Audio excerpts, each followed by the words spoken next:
Hey guys, I want to welcome you to another edition of Halftime Chat. I've got another special guest. As I say, all my guests are special. Definitely glad to welcome back Jay Michael. And Jay Michael, when I interviewed Jay probably 2 years ago, alongside his mum, Coko, Jay was just starting off and getting into music, but a lot has happened over the past 2 years. Over, over 100,000 followers across social media, putting out two singles as well as featuring with Young Phony. And Jay's also had a duet with his mum, Always, the remake of Atlantic Star's classic 80s song. So it's going to be great talking to Jay about what's been going on. Jay's got a sort of an entertainment company. Whether Jay's going to come out with an EP or an LP. Videos are great. So it's going to be great talking to Jay and probably also get a chance to talk to Coco as well about some of the things to expect from SWV. But hope you enjoy this interview. Da-da-da-da-da-da-da. Hi, Hi, hey, how you doing? I'm good. How are you? Doing good, doing good. So, where do we? Are you in Vegas or Oh, I'm home. I'm in Virginia. Virginia? Okay, Yeah, okay, mom's will be here. So she's doing something right now. But okay. Is she going to be sitting with you or come and join us? yeah, she'll probably pop in sometime. Okay, that's fine. So, I was just saying, just in the intro, that a lot seems to have changed in the 2 years since we first spoke. Um, Even your IG following over 80, almost 85,000. So it just seems as if um, the dentist has hung up the floss and everything. What's been going on since? Um, yeah, I've done a little bit of work in the office since the last Okay. time we spoke. That didn't last long though. I had a crazy boss, so I had to leave that situation. But I did work for a little bit. Got my feet a little wet in the professional industry, as that is. Um, then the same year I quit, I actually went on tour with moms, Oh, was that and the Queens of yeah, yeah, okay. the Queens of R&B, and it was fun. That was very unexpected. Wasn't planned at all. I was actually out there working as an assistant Oh, originally. okay. I still was doing that as opening, but my job was to go out there and be an assistant to my mom. This tour was a bit different from her prior ones, so there were outfit changes and there was like a lot to do with like wardrobe and you know my mom, she was having a bit of trouble with her voice, so just making sure I was out there just to help her. She had her tea and her cough drops and things of that nature. One of the ladies from Escape was like, you're not opening it all for the show or whatever. And I was like, no, girl, that's not what I'm out here for. I'm out here to work.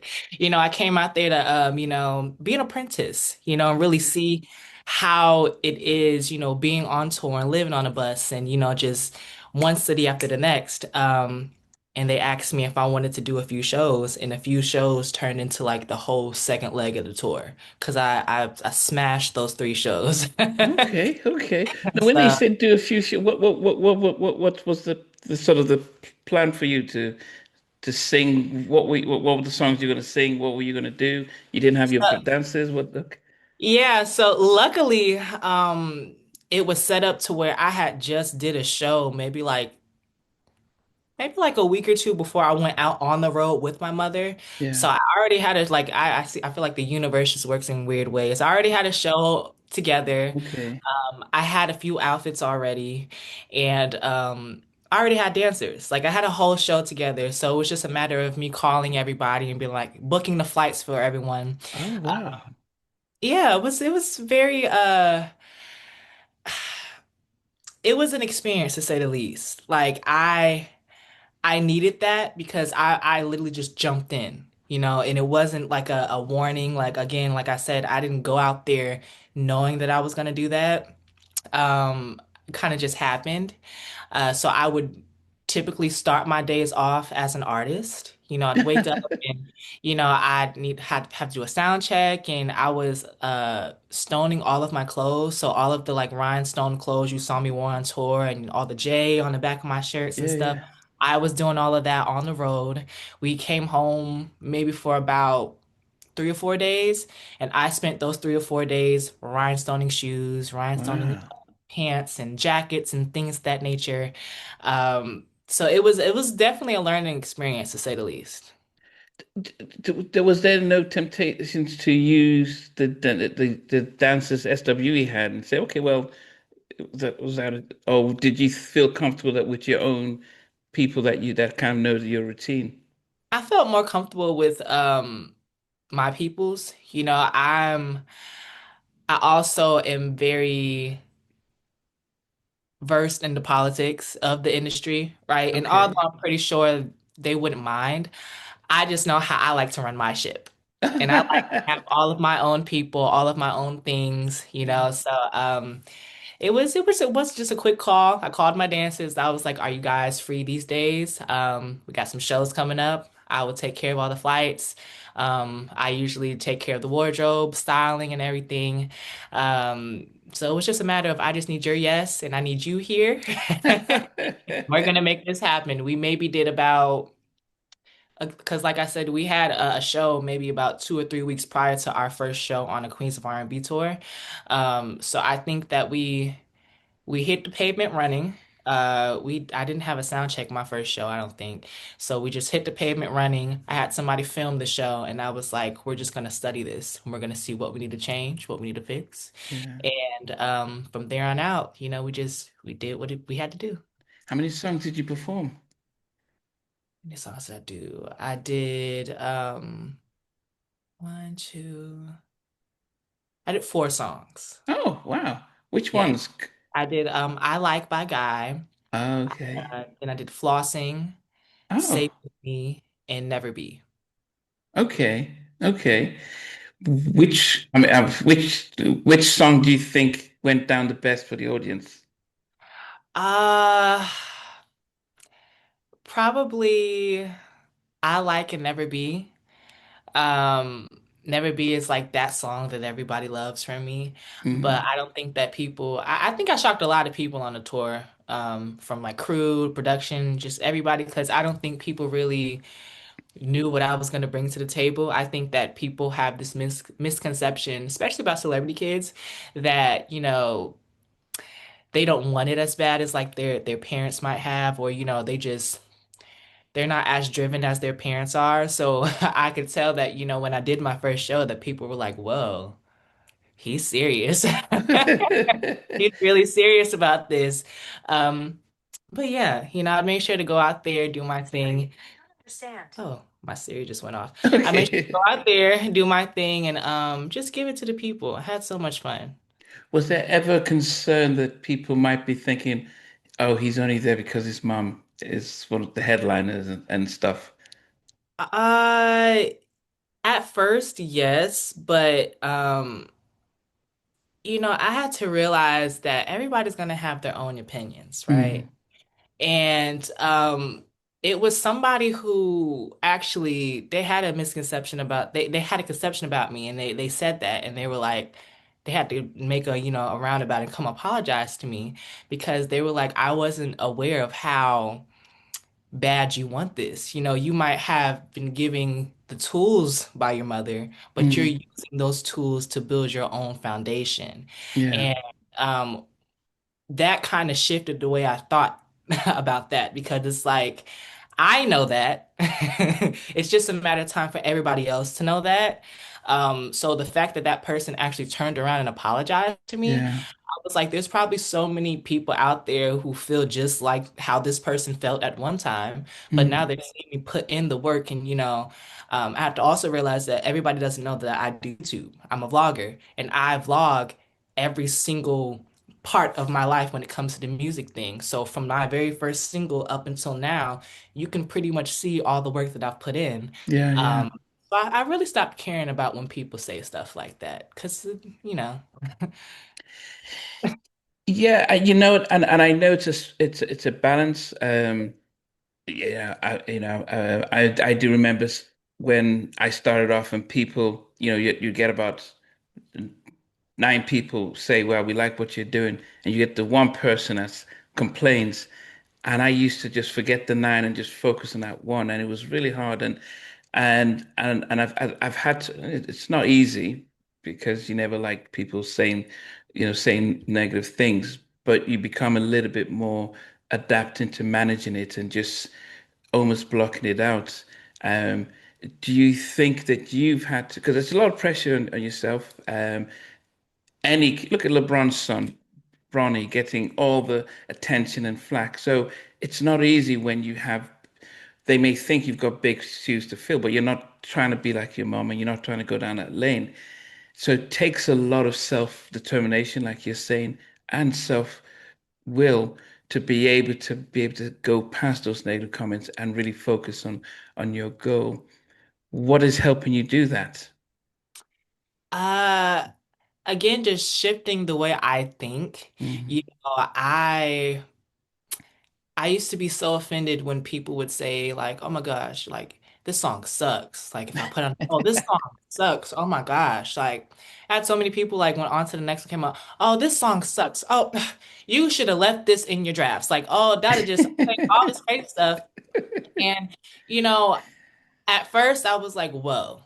Like, oh my goodness, what is it? Like, oh my goodness. But I had to realize that the same feelings that people are having about my music, I have the same exact feelings about some other people's music. Okay. And I had to realize that, yes, now I am an artist and I'm producing music and putting it out. But at one Mm. point, I was a consumer. And just how people are talking negatively about my music or positively, the two go hand in hand. Yeah.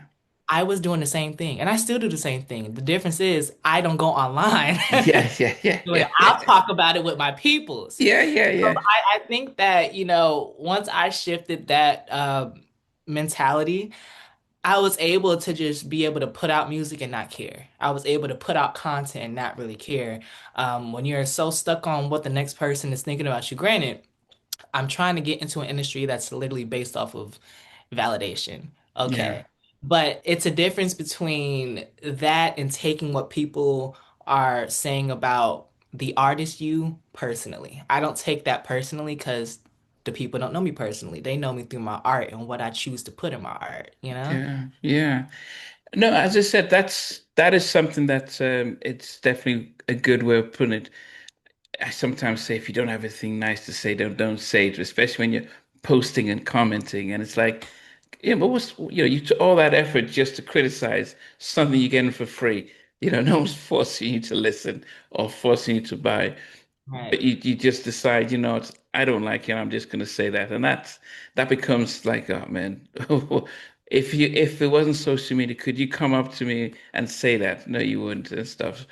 Um, how have you listening to the last couple of tracks and we'll go on to the next one. But if did it seem like you've shifted the type of vibe of music where I think when you started off, it seemed like it was, you used a lot more up tempo and using a lot of your dancing. But I think flossing and even onto the next one, slower, a lot more of a vibe. Have you changed as an artist, or what's been that direction? So I am very meticulous when it comes to how I move, right? And I came out the way I came out because I wanted to show I can do both, right? Yeah. Never Be is kind of a mid-tempo. Then I came right back with Safe With Me, and then Floss. And even like when my collaboration with Young Fonzie, California Hills is a bit Mm. more mid-tempo song. But my goal is to not be that one artist that you go for just one thing, right? Okay. I want you to be able to go into my catalog if you're happy, if you're sad, if you want to dance, if you just broke up with somebody, I want to have a vibe for all of that. Right now, I am in my more um, classic, more sultry R&B vibe. Uh, I do plan on putting out a project later on this year, and it's more on the slower mid-tempo side, but that's in Okay. preparation for what I have coming for next year. So it's all about versatility in my book. I want to show that I can do both. I'm not just a one-trick pony. Um, yeah. I must admit, I mean, the on to the next one and flossing, I kind of I thought, okay, this is really good. I think there are two things that stood out to me is the production. I really enjoyed the production, but I think most importantly, it reminded me of male artists from the 80s and 90s where you could actually hear what they're saying. There was this sense of, okay, I think trap music is in, so everyone sings like with with auto tunes, and you couldn't hear what they're saying. Most of the females all sound the same and mumbling the words, and I was like, okay, I can hear actually his lyrics. I can hear the fact there's a story, and it was easy to follow. What made you not follow into the trap of what current artists are doing and actually take a step back and look at what worked during the say the 90s when R&B was really at its best to be able to adapt a style where people can actually hear what you're saying. I think probably just because of the music I grew up with. I grew up with a lot of old school music, and with old Okay, school when you say old school, because you're a young person, so an old school for you could be, Neo coming out in 2000. no, So, like yeah. 80s, 90s. Okay. I said, That's like the music that I grew up with, and of course, with those eras, they really were big on enunciation. mm, And,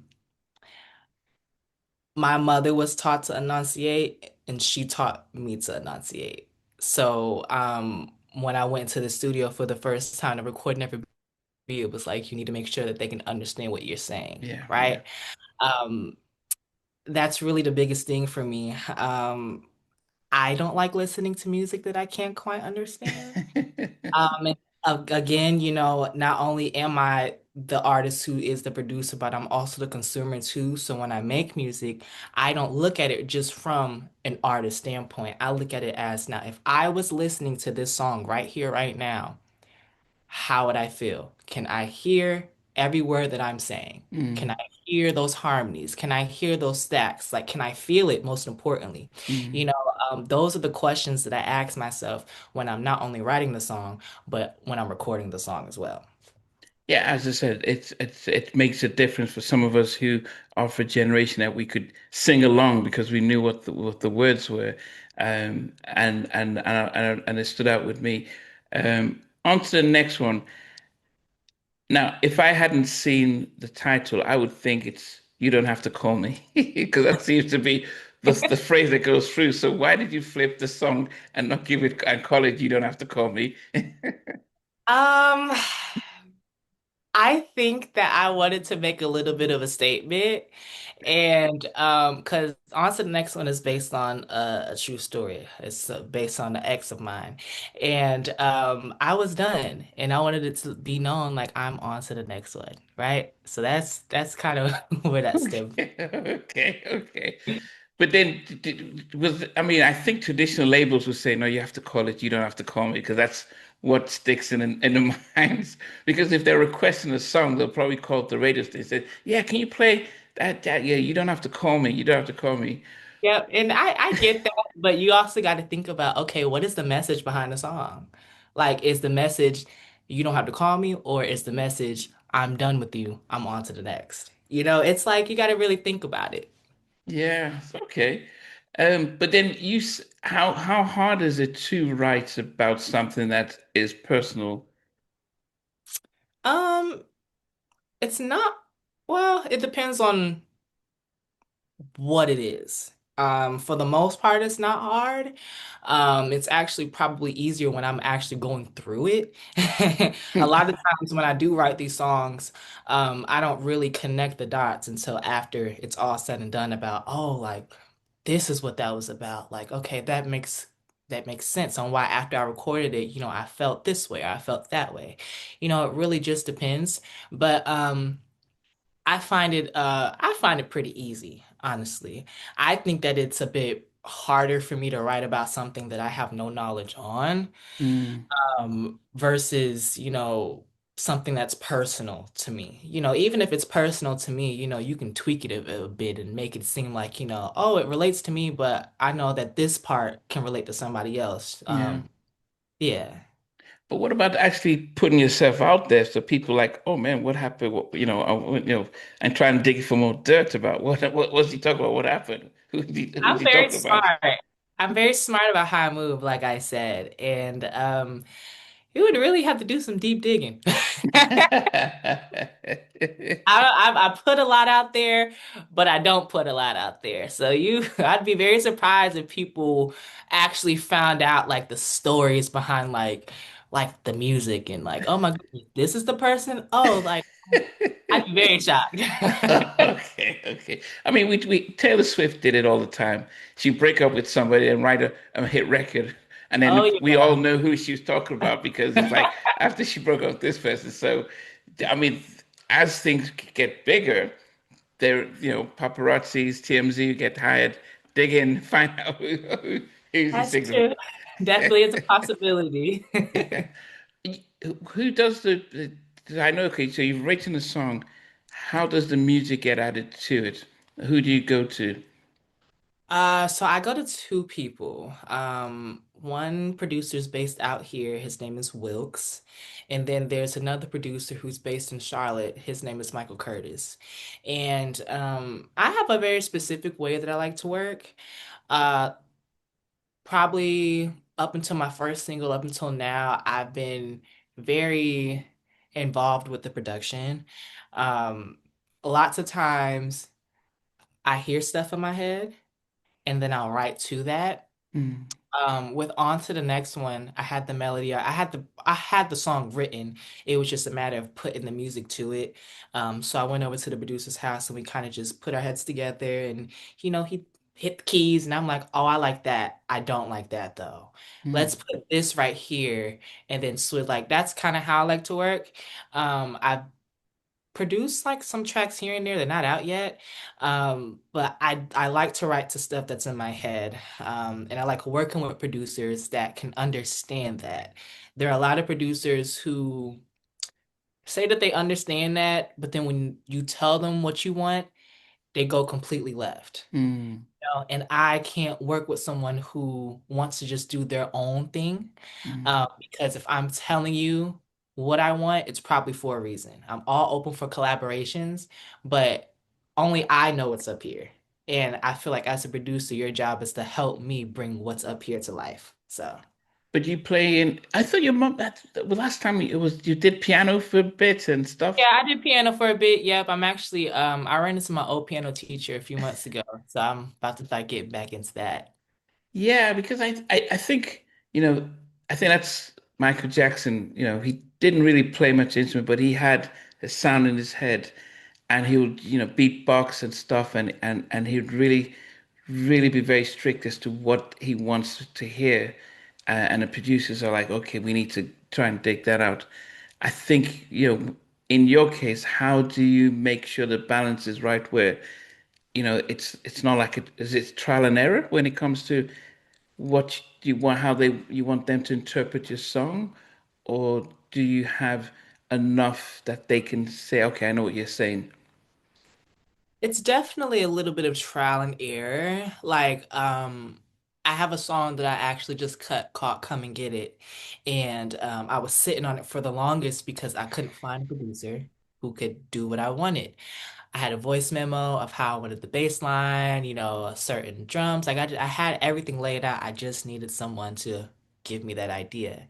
And I went to like two producers and they couldn't do it. One went completely left. It didn't even sound like what I sent him. Other one just couldn't do it. And it wasn't until Wilkes, the one who did on to the next one, I sent it to him and he sent me like a 30-second clip and he was like, I just want to make sure this is the right direction. And I was like, this is perfect. This is absolutely perfect. You can continue with, the rest of the song. That is how I typically like to work. Send me a Mm. snippet so you don't do the whole entire song. And then you send it to me and I'm like, this isn't what I asked for. Yeah, yeah, yeah. This is like completely opposite of what I asked you for. Like these drums don't even sound like these drums, and like I'm a big person on interpolations. I love to take, certain pieces from, different songs and completely make them my own, which is a bit different from sampling. So, I've also had a fight with producers on that. Like, why do you want it to sound like the same exact song? And I'm like, but it's not going to sound like the same exact song. If you listen to what I'm saying and you interpolate it the right way, we can flip it. Now it's I had to, bring up certain songs from like Michael Jackson and bring up the original. I'm like, do you hear these two songs? They don't sound alike, but one is interpolating the other. That Mm. is what I'm trying to accomplish right now, and you're not understanding that. So it's definitely trial and error. I've had very many like frustrating instances where I'm just like, oh my gosh, I don't even want to do this song anymore, but I gotta get it done. Yeah, I guess that's the hard part. I mean, I guess those people like Neo, Donald Jones, who are singers, songwriters, who kind of know how to, come up with write the song, then actually produce it and put it together, and maybe somebody comes in and just adds some layers on it. And I guess that's where maybe getting back into actually, okay, let me add the music to it, and then a producer says, okay, I know what you're saying. So yeah. Would you ever, your brother, is he ever going to feature in any of your tracks? Yeah, I would like to do a song with him for sure. But I that think sense of I would like to, almost as if it's like distant. I mean, I thought it's like flossing. How come you didn't get him to cut the verse instead of instead of Young Funny? I don't Also, not know. Young Funny. Um, Flossing was Pretty who did, loco. yes, Penny. Look, I felt like I needed some female energy on the song. I definitely want to do a song with my brother. It's just a matter of like, I don't know what sound. I don't know what direction. Like if I know it when I hear it. That's the thing. I would actually want to be in the studio with him when we do the music though. Oh, So I mean, you're not just saying, okay, I've come up with a song. Can give me 16 bars or something? yeah, like I want to like be in the studio. Like if it's gonna be a collaboration, let's collaborate. Okay. So when you did the tour, you did were you the very first, the DJ opens up and then you perform, and then what happens after you? Is it 702 or total or So it was me and two other openers. So how it would typically go, it would be me and then Siren and then the OMG girls. And the only time that it wasn't like that was like my hometown. I went right before the main acts because it's my okay. home. But for the most part, I was like the first person. And it was definitely a bit of a mind boggler, going out there and it's like this big arena and it's like like 50, 100 people sitting in the audience. And it's like, oh my gosh, like, everybody's like just kind of sitting staring at you and you're like, come on, make some noise. And it's like five people screaming. It's like, oh my gosh, like my first few shows, they were pretty packed out. I'm not gonna lie. They were pretty packed out. It was a pretty decent audience, but like every city is not gonna be like that. And I Yeah. think altogether I did maybe about like 15 or 16 shows. Wow. So I I never forget like the very first time I had that feeling like these people don't like me. These people are looking at me like they are bored. They not like me. I'm telling them to scream, and they are looking at me like, next, get off the stage. We want to see SWV. We want to see who we came here for. We don't know who you are. No. And I'll never forget how I felt. I can't remember the city, but I never forget how I felt walking off that stage. I felt so defeated. Like I Wow. just cry. I was like, well, shoot, and I don't even think I didn't have my dancers this day, so it was just me.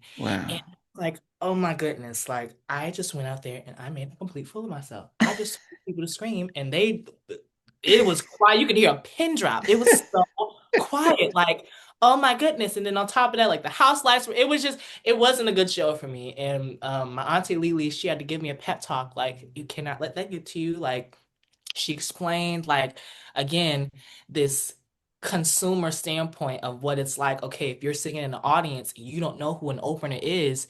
You just sitting there is not doesn't mean that you're not enjoying yourself. You're trying to figure out, okay, who is this person? You might be on your phone right now. You might see somebody on their phone. They might not be scrolling. They might be trying to look you up. They might be trying to figure out, okay, Mm, who is he? What kind of music does he have? Now they're going on a deep rabbit hole. mm. You can't think so negatively. So again, that's when that change of perspective came into my head. Like, okay, now the next time I get out there and I see the people aren't really vibing with me, all right, let me just they're trying to get acquainted. And that's just how I had to just keep taking it to the chin. There were a few shows like that, but it built character. Yeah. You say that, and it reminds me of when in '97, the Home Again tour. So it was New Edition with the headliners, and it was Blackstreet, and they had just come out with No Diggity, and then it was Keep Sweat, and the opening act was 702. Now, I came to see Blackstreet and New Edition, and here's 702. And I told Mila this when they came out, these little girls in '97, so they were probably 15 or 16, Right. singing songs, Stilo. I'm like, who are these ones? Like, it was almost like, wow, where's the main act? And it's amazing to see where that now look at them co-headlining on the Queens of R&B tour and seeing what they've achieved. But it was almost like, you don't expect it. They don't put it on the list and say you're going to see Blackstreet, New Edition, and 702 are going to be and introducing 702. So you are surprised, but it's amazing to see that actually that must be harder than singing in front of 30,000 people because you've got to do the show despite who's watching. Yeah. Were you ever tempted to say, Mom, can come out and sing with me so maybe they'll recognize you and sort of cheer for me? Well, sometimes she would actually introduce me. So Ah. people would know who I am. Like for those first few shows, I had her introduce me. Maybe like halfway through, I was like, okay, stop. Like, let's just know you. Let me go out here and really win these people over myself. And again, for the most part, I was able to. But there were those instances where it's like, I know these people aren't vibing with me. I'm out here dancing like I split my pants one time on stage. I'm dancing hard. I'm giving y'all all I got. All I'm asking is just for you to give me one little clap, something. I'm asking for something. But again, it definitely built character. And it's gonna prep me for whatever tour I do next. So There's a verse in the Bible that says, "Do not despise the days of small things." And I remember 5 years ago, you know, 20 people would watch, my interview with Timmy Gatlin, but I was interviewing him or anyone that show came on as though I didn't care how many people watched. I made sure I did the best. And if 100 people were watching, great. If 1,000 or 20,000, that's great. But so I think I had to learn that I was good at what I did when no one was watching because it meant that when people are watching, I'd already nailed it down. I lost there's no nerves and stuff. I did it. But I think if you appreciate yourself and what you're doing and you're doing it for yourself, if 20 people, imagine how many people still talk about when the Beatles first performed in the Tavern Club in Liverpool. That now that I was born in Liverpool, so that particular club where they first came out it's a national monument. People come there now to see and stuff. It was almost like supposing you were in the audience when they first came out. Can you imagine what that's like? So, those people who saw them first didn't know what they were expecting. right. And they can always say, I was there at the beginning, man, when it went, when I was one of those people when he split his pants and he did his little whoop whoop, and I was there cheering him on. So I'm a day one fan and stuff. Since then, have you done any shows since the tour ended? I've done a few spot dates with my mom. I have a show coming up in 2 weeks actually out here. I'm performing down at the beach for Pride. So uh Okay. Big Frida is going to be the headliner, if I'm not mistaken. So it's gonna be a pretty good show. I'm excited. So what is the plan musically then? I know that you've put out um a few singles. Are you putting out an EP or an album? Yeah, I my goal is to put out an EP. Um and potentially another project next year, but I'm trying to focus on one at a time. I have a name for this EP and everything. It's called The Heartbreak Files. And yeah, very on brand. And if everything goes how I feel like it's going, which is good, it should be out closer to like the last quarter of this year. So Okay, so I guess there's two questions I had. The first would be who controls what comes out when it comes out? If you're signed to Columbia Records, they'll say, yeah, we've got our schedule to get the marketing team and stuff. But as an independent artist, could you just put it out next week if the whole album or what's if everything was done and signed, still delivered, I could put it out like tomorrow. But I control everything. And I'm very meticulous. And I know the kind of vibe that this album get or not album, this EP gives. So because of that, I chose to do it the last quarter of this year. There are certain visuals that I'd like to get together. I would like to have a more put together drop. These singles have been very trial and error when it just Mm, comes to the whole marketing and just trying to figure out what sticks and what doesn't. I've switched up my looks here and there, cranked it up, I've toned it down some. So it's been a lot of trial and error. mm. So this EP, I want it to be an era. I want it to be an experience, and I want to create a world around an EP. And I think I've waited this long because I've really just been trying to figure out, how to go about it, which is why I've been just kind of putting out singles here and there. But yeah, this next EP is going to be something special for sure, and I'm excited for everyone to hear it. A lot went into it. Yeah. But what are the challenges? Because especially in today's market where you can put out, control the distribution and visuals and everything, but then so does 100 or 200,000 people, and so the consumers then um, are when you say spoiled for choice, we're not restricted, and that's what made the 90s so much great is that all the music was sort of restricted. So we got it marketed to us. We were able to buy it, consume it ourselves, and then say, okay, we're going to follow this. But when we have got so much vying for our attention and everything is so much fast paced, you've only got a few seconds on to the next. How do you navigate this area in the music industry? You got to find out what makes you different. You know, I like to use a lot of the old school tactics and kind of remix them or rework them to kind of fit into today's rules and how the industry works in today's time and age. The marketing is so different from back then. But I do still take a lot of what they did back in and put it in today. So, the interviews, the different press and things of that nature. And even, how I choose to even make my music, from the different stacks and the harmonies. I think that you need to figure out what makes you different and kind of play on that. Um, yeah. It's definitely a different ball game nowadays. I do a lot of studying, which I feel like a lot of people don't do these days. Mhm.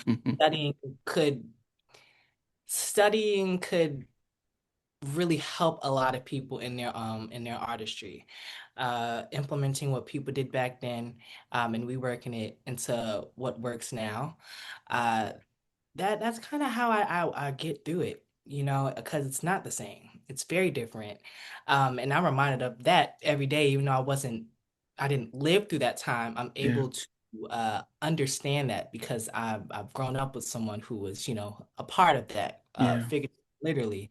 So yeah, it's a little scary. I'm not gonna lie. Yeah. Because I am independent and it Mm, really is a trial and error thing. You know, I get help, but I like to try to do a lot of things myself. mm. Um, so it can become a lot sometimes, but it's just a step by step thing, and I'm here for the journey. Yeah, but you know the other part is that in the 80s and the 90s, the artists had the fame, they had the exposure, but they didn't make the money. Um, the difference today is that you can put out the music, but then turning that into income and making a living out of that probably is almost as hard as it was back in the 90s. The only difference is that um, you don't think the fame isn't equal to your bank balance. How do you then turn, you know, you're very meticulous in your music and you're finding the producers, writing the songs, getting it out there, doing the amazing visuals, getting the image, but then you don't want it, it's not a hobby. It's supposed to eventually be a career and a source of income. How do you then, I know you're studying, but how do you turn that into being able to fund yourself? Because there are going to be other people who are independent watching it and thinking, how's he doing it? What's any advice from that point? It's all about how you move and who you know and using your resources. I again, yes, I'm independent. Just started recording at home, you know, cutting on my own vocals, you know, using that as a resource. You know, it's about all about who you know. Um, Especially nowadays. We're in the times where you knowing just a specific person can help you get to a specific door. And that just is what it is. It's the Mhm. reality of the times that we're in right now. Clout is a thing. So it really is just about who you know, and putting in that hard work. Unfortunately, talent is not going to cut it anymore. Mhm. It doesn't cut it anymore. The music is not what's going to cut it anymore. You have to bring something else to the table. Uh, Whether that be if you're a triple threat, or you know, whether that be, you know, you're not only, you know, in front of the music but you're behind the music writing, you know, Mhm. or you do know somebody who's already in the music industry who can help you get into those doors. It's just all about who you know and using those resources to the best of your ability. um and when you have those resources, don't let somebody give you those resources and you don't use that to uh, the best of your ability. I always say that I'm giving many different tools for my mom, but the difference between me and a lot of other kids who are of celebrity stature is that I'm using the tools to build my own foundation, and a lot of other people want those tools to be used for them. They don't want to pick them up and actually build and try to make something of themselves. Uh, yeah. Okay. I know initially dentistry was supposed to be sort of the backup option. Um, is that gone? You're not going to be qualified as a dentist, or are you just saying, it's music or nothing? No, it's definitely still there. I'm still like I had this talk with someone not so long ago. I'm a very realistic person, right? And I do think that it'd be a little bit irresponsible to just go full-fledged music and not have nothing else in your back pocket. Mm, Like music is not going anywhere, meaning I'm never gonna stop doing it. mm. But as far as going to like full dentistry, that's a long time. That's a big commitment. That's out of the picture for right now. Okay. But I've actually compromised and said I do like hygiene, like the people Okay, who then hygiene, yeah. stuff like that. I could do that. Like 4 years, 6 years. That's cool. I can do that. But 10, 12 years to be a dentist is a long time. And that's just not, I can't commit to that right now. Not with, where I see myself going. Mm, Um, I'm very aspirational. I'm realistic, but I'm aspirational. And the dreams that I have, I know are attainable. It's just a matter of me putting in the work to get to where I want to get to. And I can't do that if I'm in school for 12 years. yeah. I know myself and I know the work that I need to put in, and that's not going to happen. So as of right now, it's off the table. But this is not to say that I'm just not going to go back to school because Yeah. I do want to finish and have a degree because it is a flex. I'm not gonna lie to be like, hey, I did go to college and I got a degree, but right now it's not in my playing cards. What is in your playing card is Star J Entertainment. So what exactly, how would you describe Star J Entertainment? So Starj Entertainment is a music and production company. It's actually what I am going to be releasing all of my music under now. I want to get into like creative directing. So of like for on to the next one. All of my videos I've creative directed. Also like with styling. I would like to branch out with styling and that. There's an artist who lives out here and he just reached out to me to help him creative direct one of his videos. So I'll be doing that under Starj Okay, what Entertainment. is correct create the direct? Yeah, what is that? To creative So direct, yeah. creative directing is pretty much when like I would be in charge of someone's video shoot, right? So somebody would come to me like, "Hey, I have a video shoot coming up. This is the song, but I have no idea what I want to do. I have no idea like, the vibe I want to go for." That's where I come in and I'm like, "Okay, um, send me the song. Let me sit with it for a few days. I'll come up with some sort of presentation, and then we can hop on a FaceTime call. I can show you what I got, and then we can go from there. You know, um, even with styling, hey, you're not quite sure what you want to wear. Give me about five adjectives or like five descriptive words that describe you or describe what event you're going to or just describe whatever you're trying to do with the clothes that you're trying to wear. And that gives me a little bit of leeway on what I should buy for you or how I should style you. I'm a very creative person. And I love to bring my visions to life, and I like to help other people bring their visions to life. So that's kind of where Stargate Entertainment came into play. Also, with the production side, editing.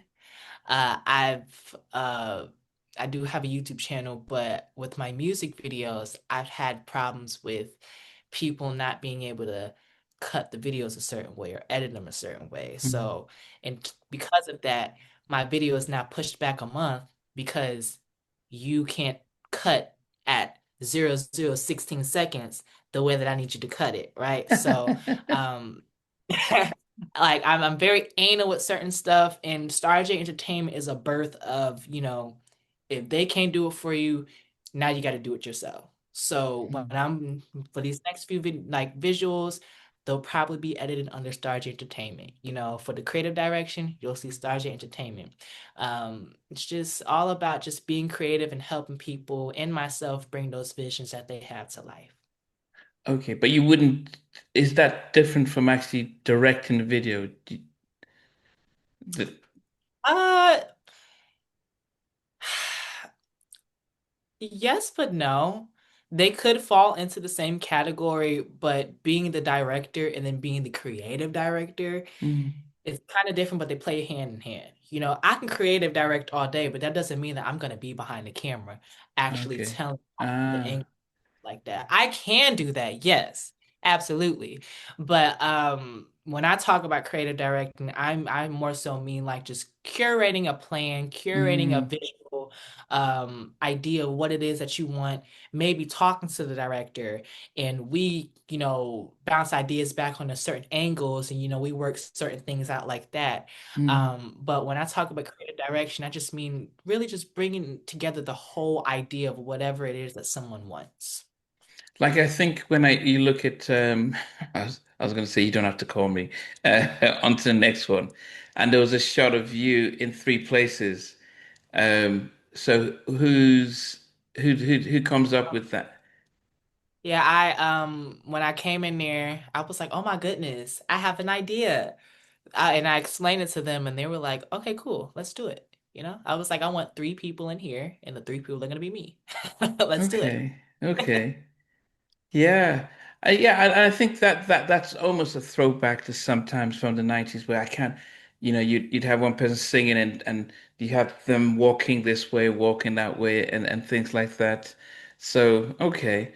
Um, what should we expect next? The next single, or how long do you think you want onto the next one to sort of simmer and be out there? You know, I actually just went to a concert a few days ago and I had like 6 to 7 people ask me within the span of 10 minutes, when is the next single coming out? So I didn't have any intentions on releasing anything until the EP. But because those people asked me, and it was just so many people within the span of that amount of time, I was like, maybe I should put something out. So I do want to put something out, hopefully within the next 2 months. It is going to be a bit more upbeat, something for the summer. Okay. I've actually performed it on stage before, and they've been rocking with it. So I'm like, okay. I'm performing it actually within this next upcoming show. So it really depending on how they receive it and stuff like that. You know, I might put it out earlier. Uh, but yeah, I do plan on putting out something soon. But and I asked that not to say, okay, let's move on to the next, but I wonder, is there need to just, to follow any formula into releasing at a particular time, or is it okay just to sit with what we had and then it releases as the lead off into the EP? Um, and that's how I was thinking, because on to the next one will be on the EP. It was more so like I was met with like a double-edged sword because it's like, do you start, just releasing tracks off the EP, or do you give people a little something, something in between, I know that everybody's attention span is a little short these days, but I I don't want to be like the next artist, I'm Mm, trying to stick out a bit and m- march to the beat of my own drum. I think nowadays it is very normal for artists to just release single after single after single, and they don't, you know, let the people actually sit. Like I never became out in 2022, and I let that song sit for like almost 2 years. I didn't mm, release anything. I let people just simmer with the music and really yearn for more. That's how you get people to want more music from you. Like, mm, yes, they might forget, but while they're forgetting, they still want the music from you. mm. So Yeah, I was meant with a double-edged sword, but yeah, I just as long as I march to the beat of my own drum, I think that the people who like my music will find me. And that is what it is. yeah. I mean, there's one song that, when we first met and I asked you what's your favorite song, you said what it was. You've actually then been performing it on tours. Would we ever see a version sung by you recorded? Actually, I would like to. Yes. I love that song so much. I do, I do. And I thought about it. I actually did think about recording that song and putting it out. People have actually asked me to do it as well. So you're not the first person who's brought that to my attention. So we're talking about I Like by Guy. So you might think, what song is that? So I Like by Guy, which during the lockdown had a resurgence and it had went viral. And but it is a song that just seemed strange on that new Guy album because we had all the new Jack Swing, but this seemed like just a really lovely song, a love ballad and a lot of up-tempo feel-good stuff. And I did wonder, like, okay, you're singing this so often, that should have been almost a no-brainer to just to record your own version, um, you know, do a little visual of it, and so that when we next see you on stage performing it, it's like, oh yeah, man, and be able to vibe with it. Yes, yes. I might do that sooner than later. You never know. Yeah. I mean, I think about it. If you did it, maybe you had now that would be creative stuff for your brother to come up with a verse. I mean, it would be like, oh goodness, they've added a rap to I like. And you have your mom singing at the background and stuff, and but it you could yeah. I don't know if you need to get permission and stuff to do that, but it would be fun to actually because I don't think many people, I think a lot of people appreciate the original, but I think that there's always space for you to interpret your own vibe to it and actually give because they never had a video, so a nice dance. Because you do That's have true. a Never routine had through it. it, don't you? Yeah. Yeah, a dance routine. I mean, how would you think you do the visuals if it ever came to it? What would you? I'm thinking white background. Okay. Um, Very Bobby Brown, every little step I take esque, you Okay. know, high dancing, high energy, maybe one to two outfit changes. Yeah, that's now that I'm actually talking about it right now, that's a really good idea. Or would you have your dancers? Bobby had heart and Oh, soul in it. You'd have them. oh yeah. I had maybe like two to four dancers. That's what Yeah, I would do. imagine if you did have, because he had every little step, big stuff. If you had a like at the back and you are Yep. doing that would be like it'll connect the whole that Bad Bobby one. I mean, both albums came out within 2 weeks of each other in '88. The Prerogative album Really? and yeah, so I'm doing a show live on Sunday. So Albie Show's album came out the last week of May. Then the week after was Troop's debut album that had Mamacita. Then the following week was Guy. Then it was New Edition, Any Heartbreak. Then Bobby Brown's Prerogative. All each week for five Wow. weeks in the same month, the same 5 weeks. And so, yeah, so that was it blew my mind when I found that out. So if you did I like with every little step, people will connect the fact that they all came out around the same time. So Uh, that's an amazing concept idea that would definitely resonate with people and stuff. So, yeah, might have to get on that ASAP. yeah, yeah, yeah. Okay. No, it's definitely been, I've just gone through oh, it's just funny. You guys did the finally recorded always, yourself and your mom. Um, was that just a sort of one-off, put it out there, or was it ever going to be stuff that you actually wanted to incorporate in your EP? Um, just kind of something that I put out there. We like to do covers together. So that was just kind of like, oh, Mother Day. Well, no, we didn't even realize Mother's Day was coming up. Ah, We just loved the song. And she was like, we need to sing this. We need to sing this. So I cut my verse and I let her cut hers. And when we posted it, we didn't expect it to really go as, viral as it did. But Mother's Day, I think was like that next week or within like that. It was very close to when we put the video up. So that kind of played hand in hand with it. But yeah, no, it was just kind of something I was like, let's just do it. yeah. Okay. No, definitely, and I think, yeah, even the guys of Atlantic Star were really appreciated of it and stuff. Okay.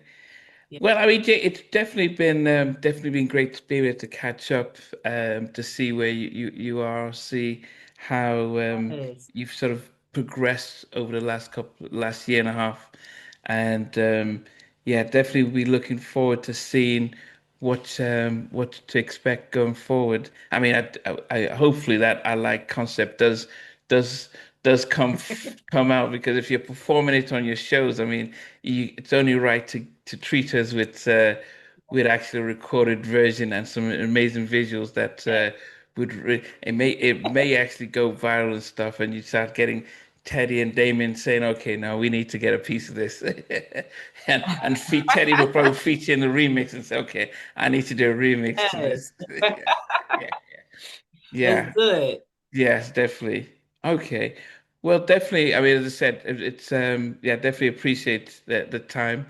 I know I thought yeah, I thought your mom was going to join. I was going to ask her about a few things, but which is understandable. Um, but hopefully when you do come up with the EP, we can when it's about to come out, we could get you back on, and hopefully you know you wouldn't mind, and I probably would want to go live so that people can ask questions along the way, and maybe you treat us with an a cappella of something back when that happens in the third quarter and stuff. Let's do it. Yes. Okay. All right, Jay. Well, appreciate your time, and yes, we'll definitely. Um, where can people follow you, and where can people get onto the next one? So you can follow me on Instagram, Twitter, TikTok, Jayye Michael. That's JayyeMichael. And you can get my latest single on all streaming platforms, Apple Music, Spotify, Tidal, Deezer. Amazon Music, it's literally everywhere. You can go to any one of my social media platforms, and in my bio, there will be a link to the On to the Next One link tree. You just click that link, and it'll take you to the visuals and every streaming platform that there is where you can stream As well as flossing, because that's a really good one as well. I like it. flossing. Yeah, and but also the young phony, the cat. You said something about your grandmom. What did she do? What did you say on that? Yes, my grandma told me always remember who you are. Stand up really tall and show them who the boss. And the thing is that a lot of us would know your grandma because your mom has always brought your grandmama around and stuff like that. Um, my mama told me, okay. How did that collaboration come about? Uh, well, it's so funny. Me and Fonzie actually went to school together, and I didn't realize it until he told me. Um, I went to a predominantly white school, and I also went to a predominantly white trade school. So, as Black people, when you see other Black people in a room full of white people, you're going to acknowledge each other. Yeah, That's just yeah. the thing to do. So, every day, we would give the nod or like say, hey, what's up? But it never dawned on me that that was the same person. So he DM'd me one day and was like, "Hey, like let's make some music." And it came out that, we were in the same trade school, whatever. And I was like, "Oh my goodness, I definitely have to do the song now." So he sent me about three songs with an open verse, and the other two weren't really my vibe. And I wanted to challenge myself a little bit with the type of song, the type of sonics that I was going to be singing over. So when I heard that one and I heard like what the meaning was supposed to be behind it, I was like, okay, this is a positive song. It's nice and feel good. So I wrote like maybe like four different verses for it. That was actually probably one of the hardest verses that I've written. Um, but I wrote my verse and it took me maybe about a month or so, and I cut it, and yeah, we did a music video for it. I think a few months after we put the song out, and yeah, it's gotten over I think 500,000 streams across all streaming platforms, so it's doing really good. It's hard for me to understand what that really means when you talk about 500,000 streams or million streams, because it's not like back in the day we sold 5 million albums because you know people 5 million people went into the record store, bought the album, walked out. So when you say streams, it's really hard to equate that in today's market. But is that good or is it? I mean, It's pretty good. Yeah, especially if you're for an independent artist, it's amazing. It's a lot of independent artists who can't even crack the 1,000. okay. So, for us to, get 500,000 across, that's everywhere. It's amazing. It's truly a blessing. But how do you measure success going forward now? Because and would you do more of those collabs? Because I actually thought it was good that you were featured on something else and it showed a versatility to you. Yes. You know, I find it a bit hard these days to really measure what success is Mm, because, it's just such a different caliber now. I think it was very distinctive back then. Success looked a certain way. yeah. And these days, success, anybody could be quote unquote successful. if you just have like a million followers on Instagram, Yeah. So success is measured how it was really ever measured until the social media age. Again, like I've said a few times in this interview, I'm very realistic. And 500,000 streams, yes, that's good, but what's successful for me is the sales. And yes, we have gotten a lot of streams from that song, but the sales don't match up. So for me, that's what success looks like. There are still a lot of new generation artists who are able to sell. It's just a matter of if your music is good or not, you know? Uh, so that's what success is for me. Can you sell a record? Are people actually going to can can you sell a record? Can you sell out an arena? Can you sell at a theater or a stadium? Like can you do things that actually matter outside of social media? That's what success is to me. I want to be able to not have to think twice about, when the time comes for me to play an arena, whether or not the tickets are going to sell out or not. I don't want that to have to be a thought in my head, because I'm successful enough to the point where I know that people will come out and see me and people know I'm gonna put on a show, you Mm. know? So, Yeah, but I used to, because when iTunes was out, people used to have to download. Then Spotify came where you don't have to download. You can watch the video on YouTube. It hasn't cost you. You watch an ad or two, and then you've listened to the whole song. But artists don't seem to care. It's like as long as people it's streamed, I can add to my streaming numbers, but I don't think you get as paid as much. Are you hoping that people will actually get onto the next one and download it and keep it on their phone? Or are you happy if they watch the visuals and say, "Oh, that's a really nice song. I'll probably watch it again."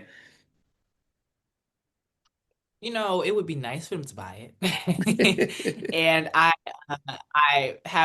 appreciate the people who have been buying it. That's one thing I can say is that people, they do support and they do buy my music. So I'm so grateful for that. But yeah, I would appreciate it if people bought the music rather than just streamed it.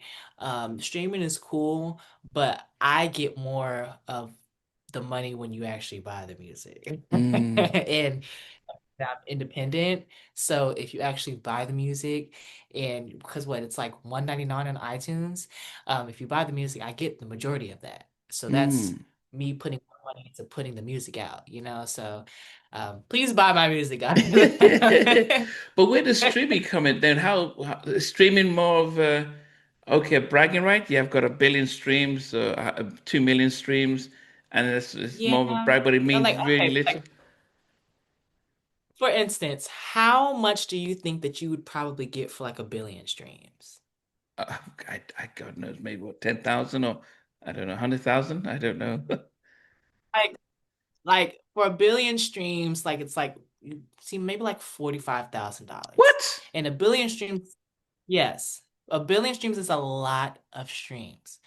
And you might have, that's what you're seeing. That's not what Spotify has taken out of whatever they've taken out of.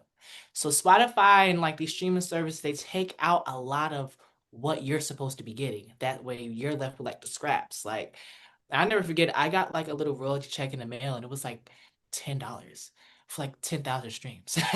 I'm like, whoa, like this is crazy. Like when people say like the streaming services are kind of like a scam, like to really buy the music, they're not lying. Cause like I look at my analytics almost every other day and I'm like, this is crazy. Like for this amount of streams, I don't feel like I should be getting this. I should be getting this. Mm. So it's it's a slippery slope when it comes to the streams and the sales, but an artist will see a bigger bang for their buck if the consumer buys the music rather than just streaming. What about if you just restricted it on, I think that Mr. Dalvin did Bandcamp, where you had to pretty much buy the album, so the visuals were there on YouTube, but you had to buy the album if you wanted it. But then he gets his YouTube revenue for how many views the video gets, and then if you want the album, you just buy it on at a go. That means you're not getting the reach like on Spotify, but you are controlling how it's people can buy your stuff. I have heard and thought about that, but again, like just with that, it's still like a double-edged sword. Because it's like then you have the people who's like, well, who wants to do all of that? Who wants to go through all the hoops and stuff just to buy the music? And it's definitely double-edged sword. Again, I've thought about it. But It's then not something is that your I videos, I mean, do you get more on YouTube for if somebody watches your video than you will on Spotify if more people listen to it on Spotify? You know what?